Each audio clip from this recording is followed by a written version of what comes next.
भैया आबि गेले कैसन जमाना ससुर के पुतहु मारे छै। भैया आबि गेले कैसन जमाना ससुर के पुतहु मारे छै। भैया आबि गेले कैसन जमाना ससुर के पुतहु मारे छै।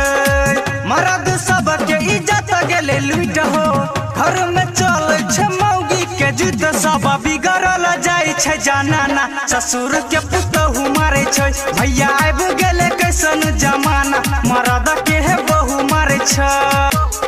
जिया हो नारद जिया छा गेल मिथिला मधेश में डीजे नारद मधेसी।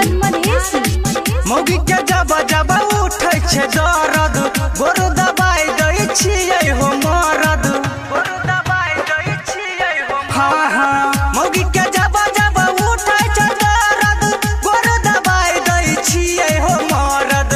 मौगी पलंग पर करे छै आराम मरद भरि दिन करे छै काम कहियो निक सा बनाबै ने खाना ससुर के पुतहु मारे छै। भैया आबि गेले कैसन जमाना ससुर के पुतहु मारे छै। जिया हो नारद जिया छा गेल मिथिला मधेश में तेरहा मोर जिला धनसा।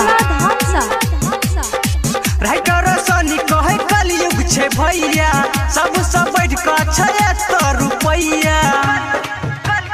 कलयुग छै भैया कहे छै राइटर सनी कलयुग छै भैया सबसे बढ़ कऽ तऽ होइ छै रुपैया। पैसा वाला के माने छै बात दुनिया रहै छै ओकरे साथ। चंदू सोचै छै केहन जमाना ससुर के पुतहु मारे छै।